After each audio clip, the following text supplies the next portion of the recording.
Aqui estão duas partes, não é? O do porquê, o fundamento dos preceitos. Primeiro, como condição para governar, não é? E administrar.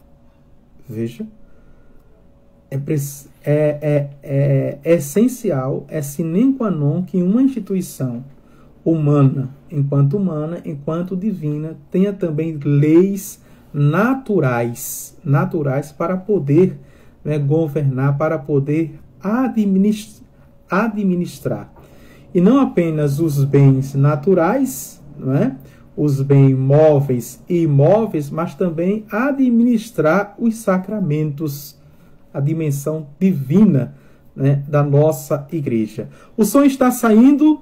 Quem está entrando já dá um ok se o som está saindo, se estão me escutando, tá certo? Os preceitos da igreja diferem dos mandamentos de Deus por serem leis meramente positivas, que podem variar segundo os tempos e os lugares, e são sujeitos a modificações e dispensas, tá certo? Então esses preceitos são móveis, esses preceitos são naturais e eles vão mudando segundo a governabilidade de cada sucessor apostólico, que nós chamamos dos papas, e das igrejas particulares dos bispos, assim inspirados por Deus na história. E a lei, não é? Os mandamentos é a lei, veja, sobrenatural divina, que não muda, que nós já vimos nessa segunda parte da moral cristã, não é? Os 10 mandamentos. Estamos vendo os preceitos gerais da igreja e os particulares. Por exemplo, nós temos uma legislação, não é, chamado Código, não é, de Direito Canônico. Isso é toda a lei da igreja que rege, não é, os bens móveis e imóveis, não é, as igrejas particulares, mas também os sacramentos. Veja, legalmente, como e dentro da doutrina, como a igreja dispensa, como a igreja administra os sacramentos e os sacramentais, as coisas divinas, tá certo? Como a igreja reza também, está tudo ali, né? O relacionamento do Papa com as conferências, com as igrejas particulares, com os seus bispos, dos bispos com o seu clero, do clero, que é o pároco, o padre que representa o bispo na paróquia, não é? Os diáconos, e assim, veja, tudo organizado, tudo estruturado, para poder caminhar harmonicamente. A gente brinca aqui dizendo, não é casa da mãe Joana, não é? Que todo mundo, os espertalhões, os sabidinhos, né, tem uma sugestão, tem uma opinião, tem uma dica, não é melhor assim, não é melhor assim, é mais criativo, dá mais resultado, né? Temos os coaches religiosos hoje, os visionários, né? Uma filosofia positivista, um pensamento positivo, veja, materialista, que sempre ganhar, não é, da prosperidade, da longevidade. Não. A igreja já tem, certo? E cada sucessor dos apóstolos, no seu tempo, não é, emite uma mudança através de uma bula chamada bula papal, que tem poder, não é, de mudar uma lei. A bula papal, ele vai mudando, vai transferindo, e se em questão de doutrina, não é, vem aí os concílios. Tem os concílios, não os sínodos, nem as conferências, mas os concílios, que muda, que pensa pastoralmente ou muda uma doutrina, tá certo? Seguindo uma linha, um fio de ouro. Nunca um concílio diz o que os passados disseram, mas aprimora, seja na linguagem, seja no tempo, veja, para o bem de todos. Aqui é o bem de todos, né? Para caminhar. Vamos avante. Na igreja pode fazer leis e preceitos o Papa e os bispos como sucessores dos apóstolos. aos quais Jesus Cristo disse: o que a vós ouve, a mim ouve. O que a vós despreza, a mim despreza. Lucas capítulo 10, versículo 16. A observância das leis da igreja não são obrigados todos, e só os cristãos que pelo batismo se tornaram súditos da mesma, não é? Então, eu não posso cobrar uma observância, atenção aqui, não é? Da legislação da Igreja Católica, não é? Do Código de Direito Canônico, quem é protestante. Ou seja, quem é herege, quem é apóstata, quem é cismático. Quem é indiferente, quem é ateu. Ou quem é de qualquer outra religião. Não. As leis da igreja só servem para aqueles que são da igreja. Os batizados. Todos nós fomos batizados na Igreja Católica. Aí sim, essa lei é imposta para todos os batizados, todos os cristãos, todos que dizem católicos, né? Fiéis, tá certo? Obedientes. Preceitos gerais. Definição de preceitos gerais. Muitas são as leis eclesiásticas. Acham-se recolhidas, como eu já disse, no Código de Direito Canônico, unificado e publicado recentemente e posto em vigor, não é? Recentemente para a história, porque esse código que nós temos, não é?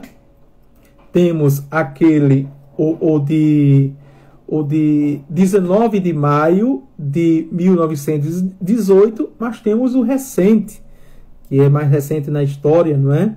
O de 1987, 88, não é? O código, esse atual.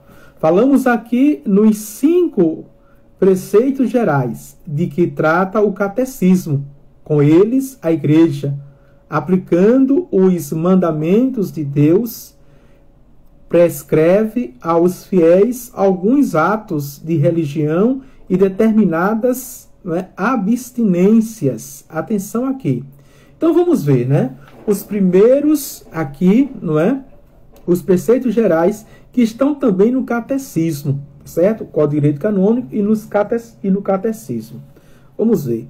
Primeiro preceito: ouvir missa inteira aos domingos e festa de guarda, certo? Que são os 5 mandamentos da igreja. Aqui. Vimos os mandamentos da lei de Deus e vamos ver os mandamentos da igreja. Que muitos de nós, não querendo julgar, não é? Nós só nos apegamos aos mandamentos da lei de Deus. E muitos de nós desconhecemos os 5 mandamentos da igreja, né, que incorre também em pecado, seja grave, seja leve, seja mortal, seja venial. Vamos ver, né? O que impõe Deus no 3º mandamento, vimos no 3º mandamento, não é? Que referente a ele, ordena a todos os homens honrá-lo nos dias de festa com atos do culto externo. A igreja, como externa manifestação do culto, prescreve aos cristãos ouvirem a Santa Missa aos domingos e nas outras festas de guarda estabelecidas para recordar os grandes mistérios da religião, honrar a Deus em seus santos e exercitar-nos a imitação das virtudes destes. Vejam, não é? Por exemplo, o domingo, o dia do Senhor, né? Viver bem para o Senhor, para a família, na presença do Senhor. Estamos na Semana Nacional da Família, não é? As festas de preceito, além dos domingos, são 10.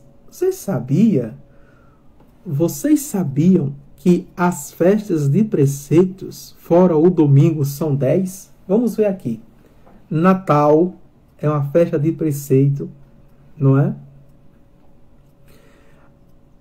A circuncisão do Senhor, veja.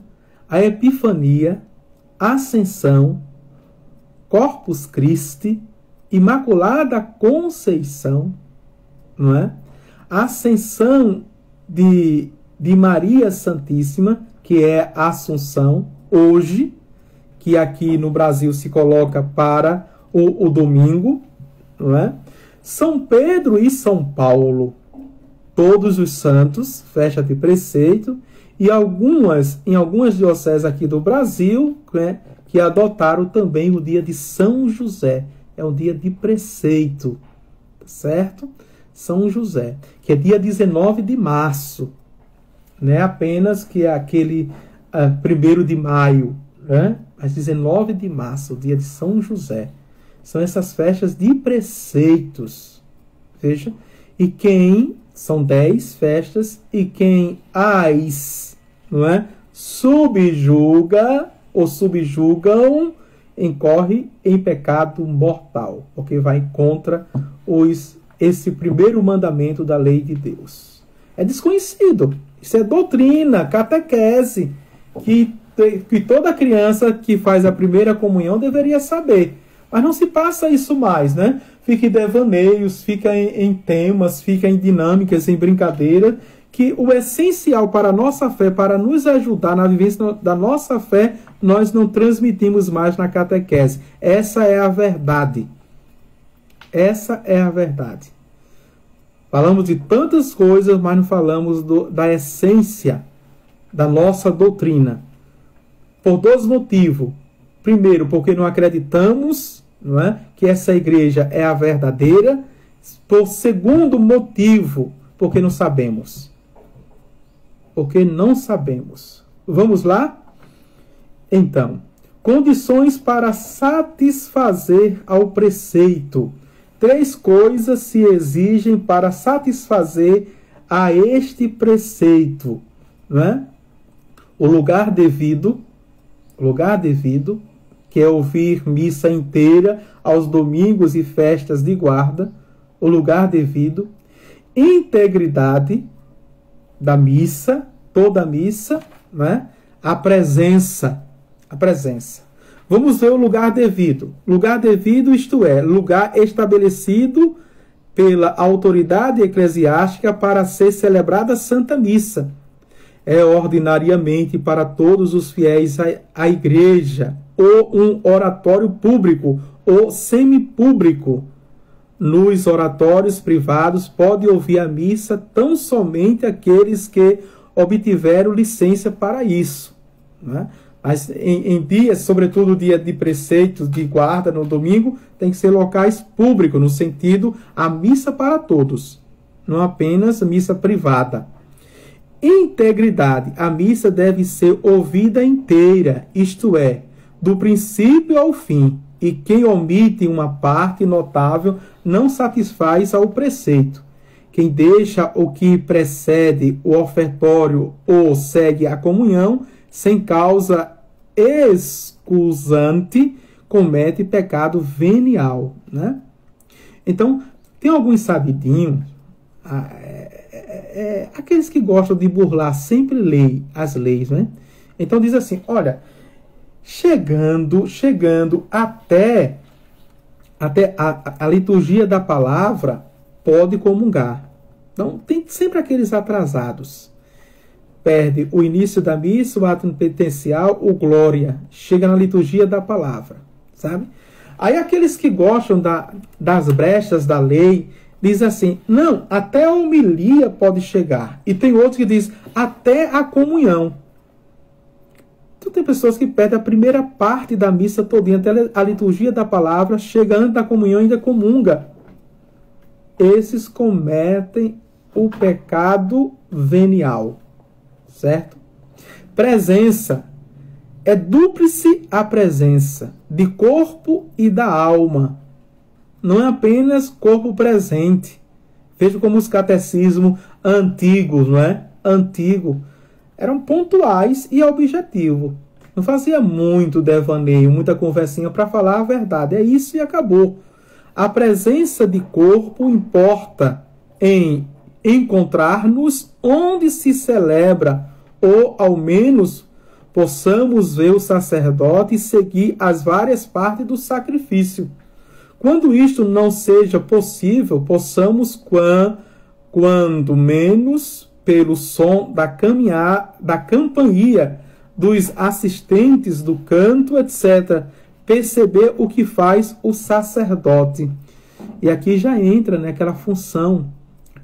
Por exemplo, o cego, né, que participa, até mesmo o surdo, o mudo, as pessoas com as dificuldades especiais, né? Então tem símbolos e tem sinais, até sonoro, não é? O carrilhão, a sineta que toca na hora da consagração, veja, até para o cego ele sabe.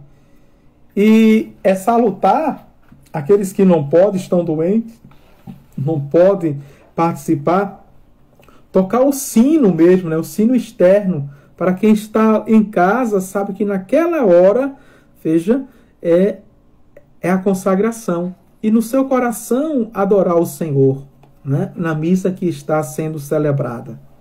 É importante. A presença da alma requer a intenção e a atenção.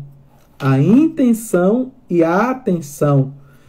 Intenção, isto é, sabermos que é dita a missa e termos vontade de ouvi-la. Atenção que é externa, sem fazer ações inconciliáveis, inconvenientes com a audição da missa. Veja, ou seja, não fazer barulho, né? Que é interna, pensando em Deus, recitando preces, aplicando a mente ao que o sacerdote faz e diz. Certo? Intenção e atenção. Ou seja, rezar a missa. Não é? Rezar a missa com o coração, não é, ao alto. Corações ao alto, o nosso coração está em Deus. Essa é a resposta que a gente diz na Santa Missa. Vamos agora para a obrigação, causas excusantes. Quem sem verdadeiro impedimento, atenção aqui, quem sem verdadeiro impedimento não assiste à missa nos dias de preceito e quem não dá margem aos seus dependentes de ouvi-la comete pecado grave e não cumpre o mandamento divino de santificar as festas. Tá certo? Então, é quem não vai para a missa e quem impede. E quem impede, não é? Ou seja, no dia do preceito, coloca, não é, dia de trabalho. Não é? Ou vai dar, nesse feriado, uma festa. Então, está pedindo tantas outras pessoas a irem para a missa. E tem gente católica boa que coloca a festa justamente no horário da missa. Não vai e impede outros a irem. Veja, os dois estão cometendo pecados mortais.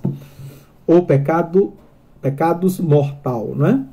Causas excusantes de ouvir a missa são, veja, a impossibilidade física, como doentes, encarcerados, veja, navegantes, caminhoneiros, etc. Tá certo? Essas são as causas que impedem de ir.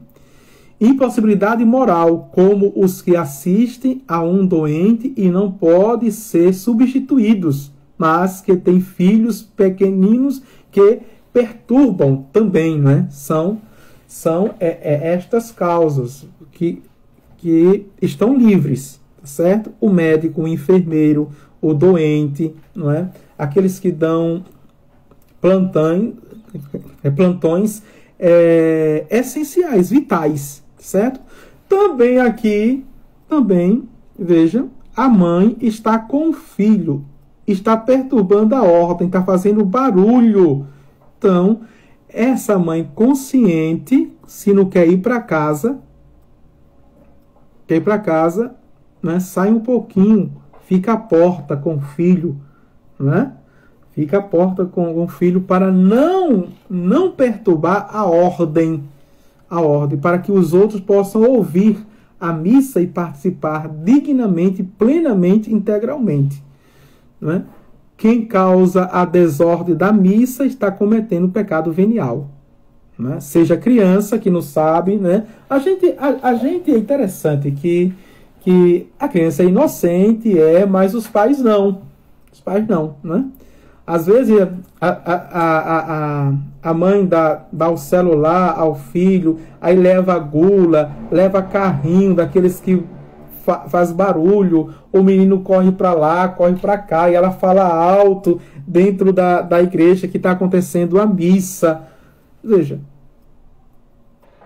está perturbando a ordem, é pecado venial. É leve, mas é pecado. Ou seja, você tem que educar o seu filho, não deixá-lo em casa, levá-lo, mas perceber que quando ele está perturbando a ordem natural da missa, retira ele um pouquinho. Retira ele um pouquinho. Isso não é nenhum pecado, tá certo? Isso é uma consciência. E nem esperar o padre ficar irritado, reclamar, chamar a atenção de todos para a missa. Porque tem os pais que fazem isso, né? E ainda acha ruim se o padre lá falar alguma coisa. Está expondo, me fez vergonha. Claro, você não tem consciência nenhuma e diz que é um bom católico, que é uma boa católica, sem consciência nenhuma. Não é? Que é o essencial. Diante de Deus e o teu filho. Eu vou preferir quem? O teu filho ou Deus? Até você. Diante de Deus e seu filho é Deus. Né? Eu não posso amar mais meu filho do que a Deus. Então, doutriná-lo, né? Educá-lo para aquilo. Né? E tem jeito para isso. Tá certo? Segundo mandamento da igreja. Vamos ver aqui. Talvez a gente tenha que fazer em duas aulas. Confessar-se ao menos uma vez cada ano. Veja, esse é o mandamento. Confessar-se ao menos uma vez cada ano. Isso é porque a igreja sabe das dificuldades que é de se confessar. Ela é mãe misericordiosa. Mas um bom católico, né? E aqui eu vou refletir um pouco com vocês. Um bom católico se confessa quando tem possibilidade de confessar todo mês, não é? Se confessa ao menos 4 vezes por ano. 4 vezes, que dá de 3 em 3 meses, não é isso, não é? São 12. 4 vezes 3, 12, né? Então, veja, 4 vezes. Por quê? A própria igreja diz que a gente peca por pensamento, palavra, atos e omissões. Então é todo dia. E tem gente, me desculpe o termo que eu vou usar agora, porque é isso mesmo. Tem gente cara de pau que passa 1 ano, passa 2 anos, 3 anos, 5 anos, 10 anos, e diz que não tem pecado. Claro, você passou 10 anos, só o tempo você se esqueceu já, né? De se confessar. Diz que não tem pecado. Já perdeu a consciência do pecado. Já está tão amaciado pelo pecado que está insensível. Já peca naturalmente. Já tem pecado de estimação. Pecado de estimação. Aí quando resolve confessar, vai confessar o quê? Não tem costume, não sabe mais os passos da confissão, não sabe nem fazer um exame de consciência, não é? Não tem a contrição perfeita, vai se confessar, só vai dizer ao padre, eu não tenho pecado, padre. Eu nunca roubei, eu nunca matei, eu nunca adulterei. Pensa que pecado só é isso. Pelo amor de Deus. Não é? E a tua língua fofoca o tempo todo, a vida toda, né? Fofocar. Nós vimos, dentro do 8º mandamento, né? A fofoca, a calúnia, a mentira, a difamação, o falso testemunho, tudo. Tudo é pecado e mortal. E ainda diz que não tem pecado. Pelo amor de Deus, né? O terceiro mandamento da lei de Deus, da igreja é comungar ao menos pela Páscoa da ressurreição. Certo? E aqui, se a gente fosse justo, não é? Confessar, a gente só quer confessar uma vez por ano. Olhe lá, não é? Mas comungar, a gente quer comungar em todas as missas. Mesmo tendo pecado ou não, mas a gente quer comungar em todas as missas. Se a gente fosse justo, honesto com a gente mesmo, a gente também cumpriria este mandamento, né? comungar ao menos na Páscoa da ressurreição, uma vez por ano também. Veja, aquilo que me apraz, eu faço. Aquilo que me exige, então eu só faço o estabelecido, o preceito. Não dou nada além mais. Não é? E é a generosidade que faz o santo. Se eu quero uma vida de santidade, uma vida regrada, eu procuro o padre todo mês para contar os meus pecados, seja mortais, seja veniais. Vou seguindo o caminho de santidade, não é? De honestidade. Comunhão pascal, confissão anual. Vamos ver isso aqui, não é? Esses dois, o segundo e o terceiro mandamento. Jesus Cristo, ao prometer a Eucaristia, disse: em verdade vos digo, se não comerdes a carne do Filho do Homem e não beberdes o sangue, não tereis a vida em vós. João capítulo 6, versículo 54. Instituiu depois a confissão para perdoar os pecados cometidos após o batismo. Que o batismo não apaga o pecado original. E é, pois, preceito divino que nós, homens, comunguemos e nos confessemos. Nos primeiros séculos, vamos ver um pouquinho de história aqui, tá certo? Nos primeiros séculos, os cristãos, como profundamente conheciam as vantagens que há em comungar com frequência e sabiam quanto Jesus Cristo deseja, procuremos recebê-lo, se aproximavam frequentemente da Santa Eucaristia. Mais tarde, o fervor diminuiu, tanto que muitos se não confessavam nem comungavam, senão à hora da morte.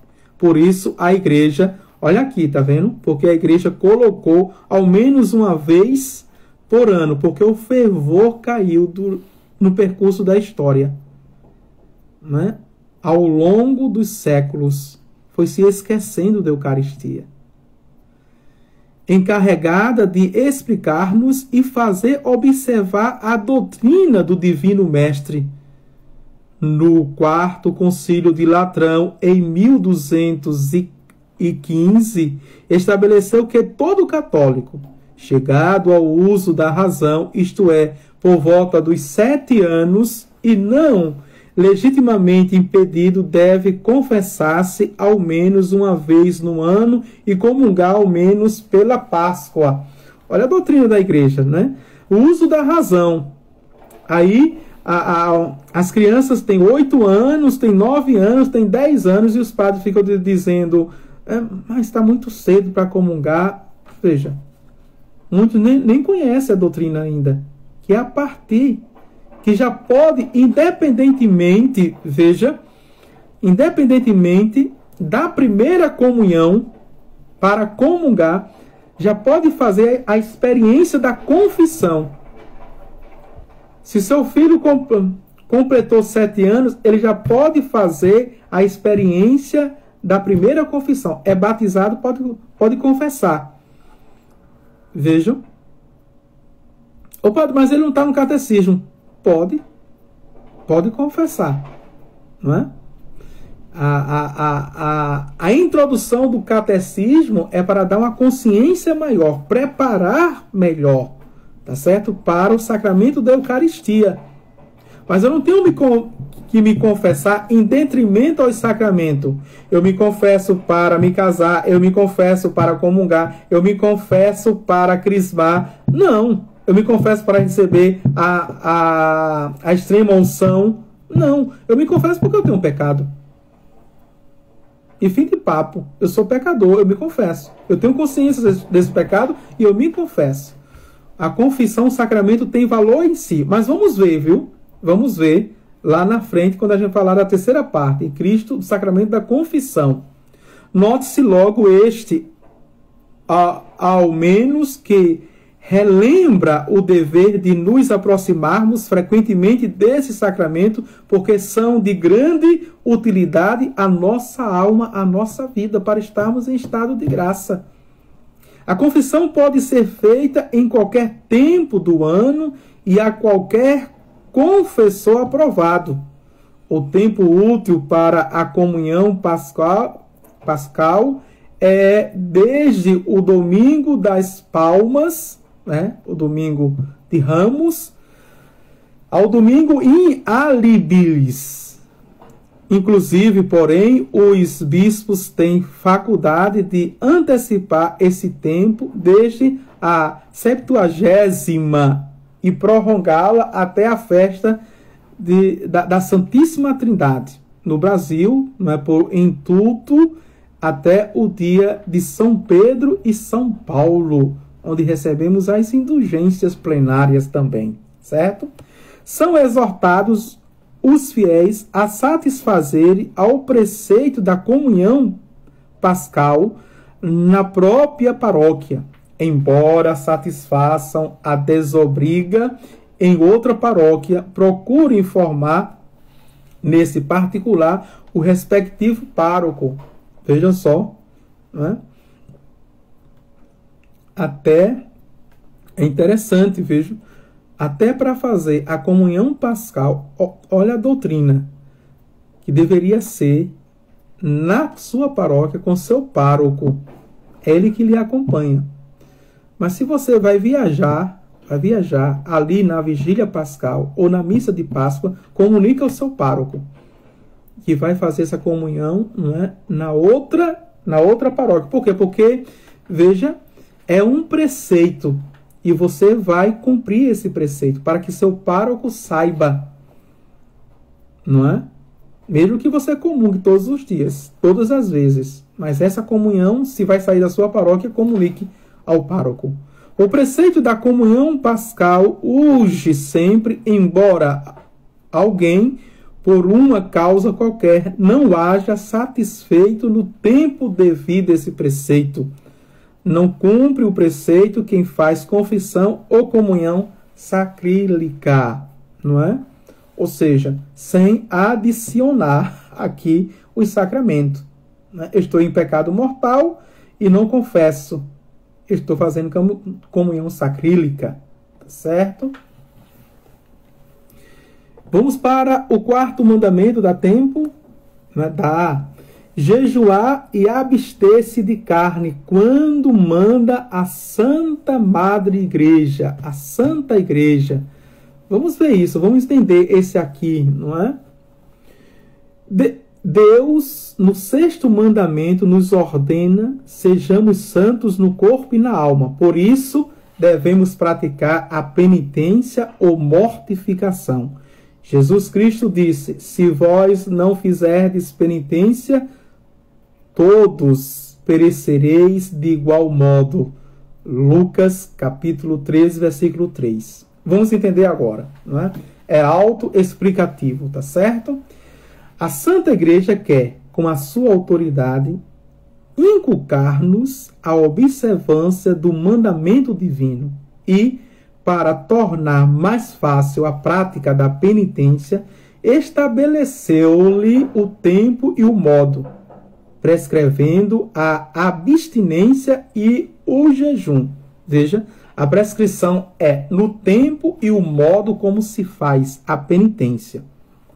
O quarto mandamento da lei da igreja. A lei da penitência nos proíbe comer carne ou tomar caldo de carne todas as sextas-feiras e em certos dias de jejum. Veja só, todas as sextas-feiras. Esse aqui nem o padre cumpre, tá certo? Ao bem da honestidade.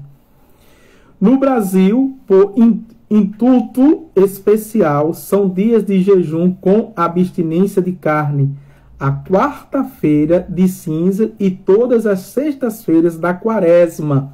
Olha aqui, atenção para a gente entender, né? Certo? Então, quarta-feira de cinzas, abstinência de carne, para a gente entender, tá certo? A diferença da quarta-feira de cinza e da sexta-feira da paixão, certo? E todas as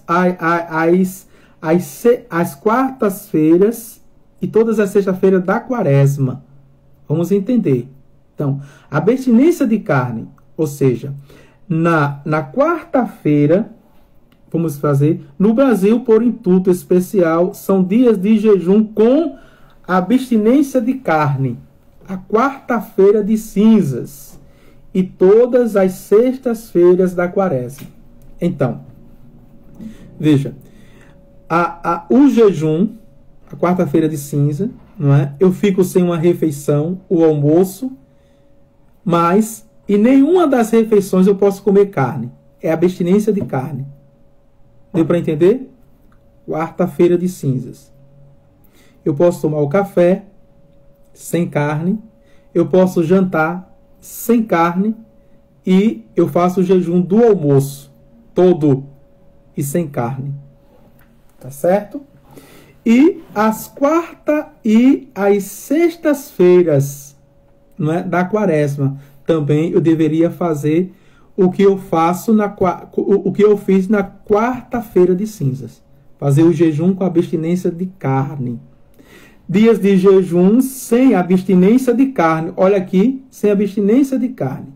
As quartas-feiras da quaresma, eu faço o jejum, mas eu posso comer carne.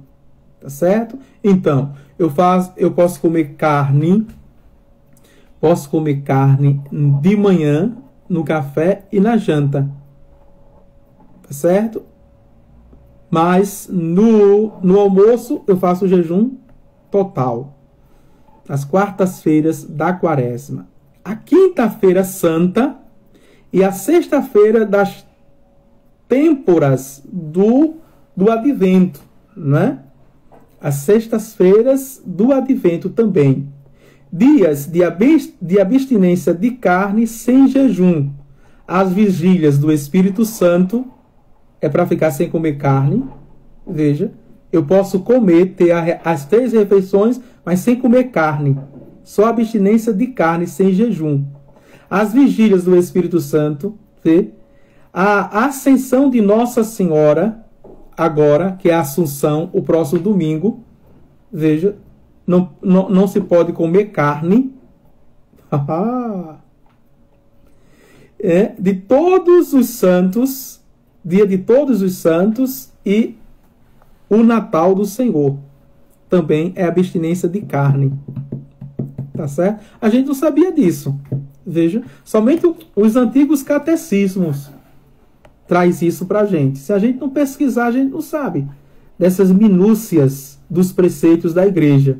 A abstinência são obrigados todos os fiéis que perfizeram os 7 anos de idade, certo? A partir dos 7 anos de idade, o uso da razão, para todos.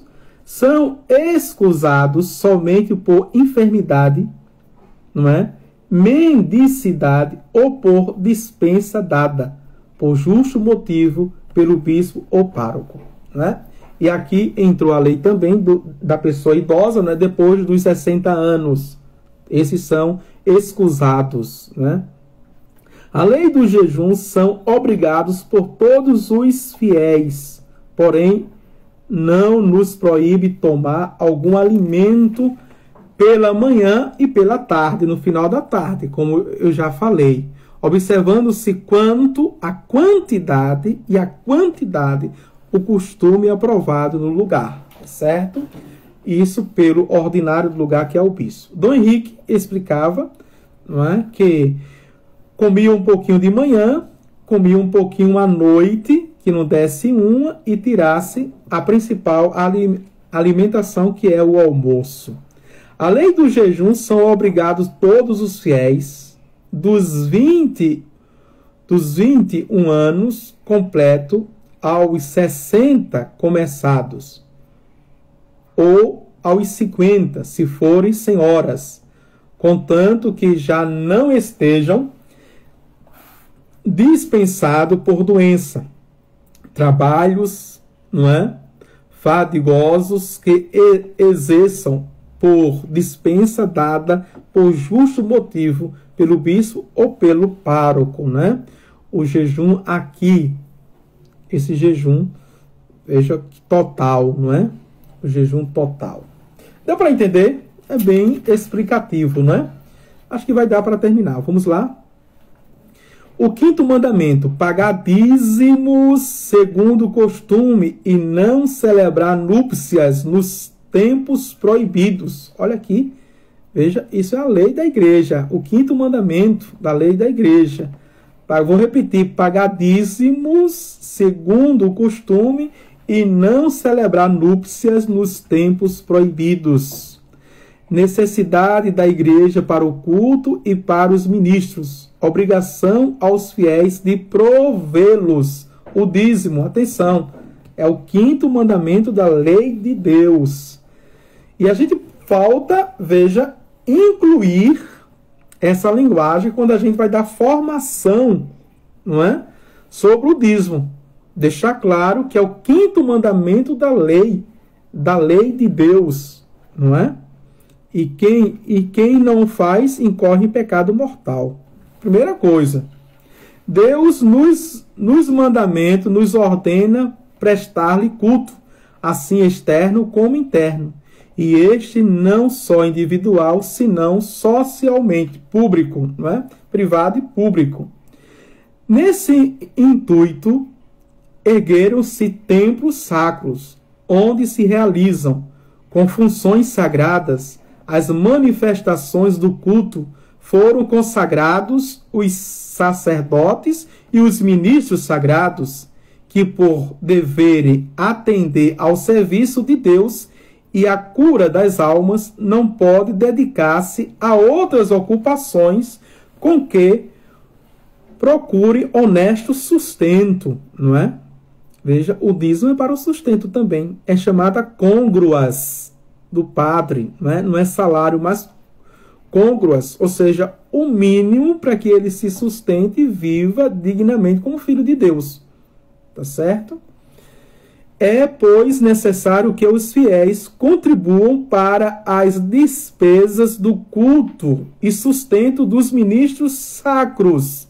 Veja, então, é para a construção do templo, é para a manutenção do templo, é para também adquirir os objetos sagrados, a limpeza, veja, e também adquirir a hóstia, o vinho, né, e também a sustentabilidade do ministro sacro. Tudo isso, né? Às vezes a gente tem católico que dá R$20, R$30 e pensa uma vez por mês que está dando o demais, não é? O absurdo.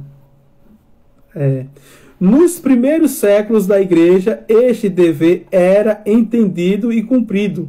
Depois, como se lhe relaxou a observância, a igreja, no Concílio Lateranense, ensinou o modo como, por preceito divino, deviam ser pagos os dízimos, as primícias e as ofertas aos clérigos.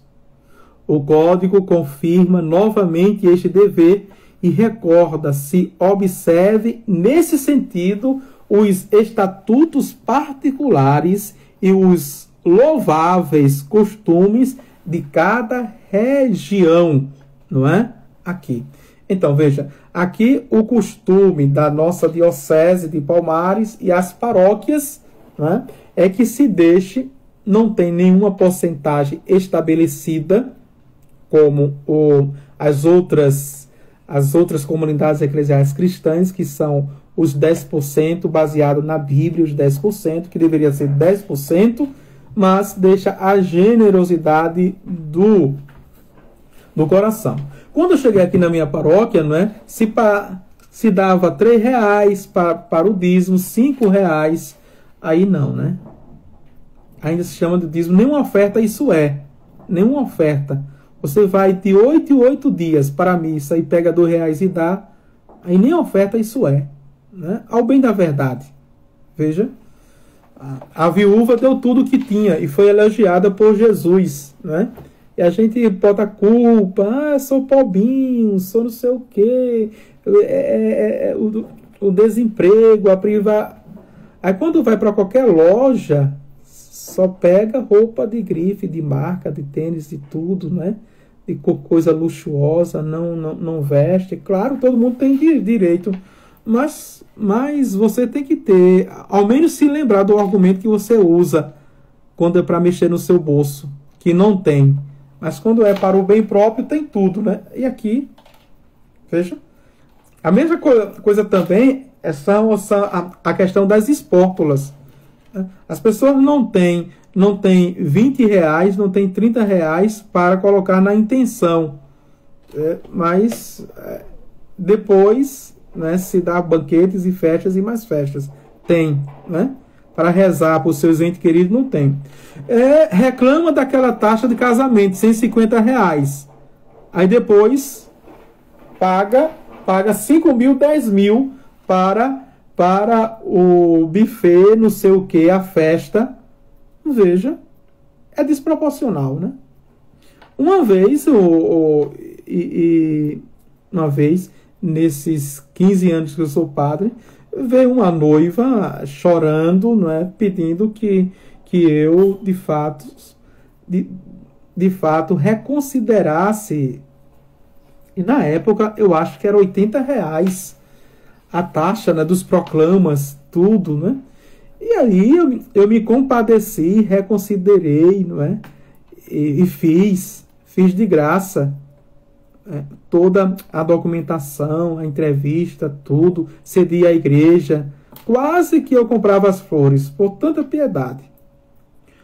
Aí depois ela disse: padre, vamos para minha festinha, olha a linguagem. A minha festinha, não sei o quê, não é? Vai ser mesmo na minha casa, tudo, né? Tá certo. E eu não sou de ir, mas eu fui. Acho que foi alguém que me cutucou, né? Eu fui. Rapaz, quando eu cheguei lá, a rua toda ela tinha fechada. A rua toda tinha fechado, não é? Mesas e mais mesas, mais de 50 mesas na rua toda, fechou. Eu disse, mas não é o tranca-rua mesmo, né? Aquela entidade, tranca-rua. Essa mulher foi olhar, essa noiva foi olhar, chorou. Eu tirei tudinho. E a festa? Como se bebe danado. Aí eu fui lá no ouvido dela. Quem me conhece sabe o que eu sou de fazer. Não é? Fui lá no ouvido dela e disse, olha, depois da lua de mel, passa lá na secretaria. É um absurdo. Depois da lua de mel, não, ela fez a lua de mel, eu não quis estragar a lua de mel, tudo que ela passou, disse, você vai me pagar agora. Vai pagar. Eu exigi o pagamento. Isso é um absurdo. Veja a consciência, não é? Quer dizer, para a igreja não tem nada. Essa coisa que a igreja tem que fazer tudo de graça, a igreja tem que ser caridosa, tem que ser misericordiosa, tudo de graça. E, no entanto, não é? Tá certo? Aí os padrinhos têm que dar, porque eu não sou o padrinho, não é, Rita? Os padrinhos têm que dar. Ou faz o presente dos padrinhos, né? Os padrinhos têm que dar. Mas o padre não. Vamos lá, então. O dever. Tá certo? Agora vamos para a solenidade das núpcias. Tempos em que são proibidas as núpcias. Do primeiro domingo do Advento ao fim do dia de Natal e do primeiro dia da Quaresma ao fim do dia da Páscoa, é proibida a solenidade dos casamentos. Vejam, é outra coisa que a gente tem muita dor de cabeça, que os noivos não querem entender isso. Tá certo? Atenção aqui, a igreja não proíbe o casamento nestes tempos. Do Advento ao Natal, da Quaresma à Páscoa. Mas a igreja proíbe as solenidades. Tá certo? A igreja diz que se celebre, mas enquanto espaço litúrgico, faça isso com muita sobriedade, com muita modéstia, com muita serenidade. Aqui está para os enfeites, não é? Que quando se contrata esses cerimoniais, Olha, eles fazem um carnaval dentro da igreja. Eles não entendem de nada, eles não entendem de liturgia, eles não entendem de arte sacra, eles não entendem de arquitetônica, não entendem nada. Então, eles querem ornamentar a igreja como ornamentam um clube, uma escola, veja, um salão de festa. Não é? Eu acho ridículo quando coloca aqueles tapetes de vidro na nave central. Os tapetes, substitui a passadeira e coloca os tapetes de vidro na nave central. Isso é para uma casa de festa, de dança, não é? De noitadas. É ridículo. Eles não sabem. Então, para não acontecer isto dentro do espaço sagrado, litúrgico, não se tornar uma casa de show, de festa, então a igreja pede muita sobriedade. Isso. Nesses tempos, que são proibidos as núpcias, os casamentos. Entendido? Não é proibido contrair matrimônio, aquilo que eu já disse, só vou ler. Durante esses períodos, mas a igreja veda que na celebração da missa se leia a oração nupcial para os esposos com as bênçãos anexas. Olha, veja aqui, tá vendo? As orações nupciais, até isso é vedado. Não é? Quando é missa, quando não é, pode fazer. A razão desse preceito é que nessas duas quadras a igreja recorda os principais mistérios da fé e recomenda o recolhimento e a penitência. Nas duas quadras, Advento, Natal, Quaresma, Páscoa. Sendo assim, é conveniente que os fiéis evitem tudo que lembra solenidade, fausto e rumor. Quando houver justa causa, pode os bispos, salvas as leis litúrgicas, permitir a bênção solene de núpcias nos tempos acima preditos, contanto que se advirtam os esposos de se absterem de grandes pompas. Vejam só, a dispensa que dá o bispo aqui, é o bispo que dá, não é? E evitar as pompas, até mesmo no vestuário das noivas, tá certo? No vestuário das noivas, e extravagante, não é? Porque, por exemplo, né, tem vestido de noiva que a noiva chega com a costa toda nua, né? É interessante que tem gente de igreja, né, que é beata de igreja, passa a vida todinha, não é? E aqui é a crítica do padre, né? Passa a vida todinha sendo modesta, indo para as missas com as blusas da igreja, dos santos, tudinho, veste modesta. Quando fica noivo, quando vai casar, fica depravada. Como assim, padre? Veja, duas coisas só, né? Aliás, três, vou acrescentar. Quando não vem com um vestido transparente, de renda transparente, mostrando toda a calcinha, e a calcinha tem que ser branca, chique, né? Veja, vem com as costas toda nua as costas, ou com o decote aqui, com os peitos agora com a metade, é a moda agora que a metade do peito é todo descoberto, a metade do peito. Só cobra agora o biquinho, o mamilo, né? O biquinho do peito. Quer dizer, no tempo que é para receber o sacramento, de vir modesta, não é tudinho? Pronto. Fica pervertida. Eu não entendo isso, não é? No Brasil, por um intuito especial da Santa Sé, pode ser dada a bênção nupcial fora da Santa Missa, como eu expliquei, e dentro do tempo do Advento e da Quaresma. Mas não é verdade? Quem está sorrindo aí, não é? É verdade. Veja.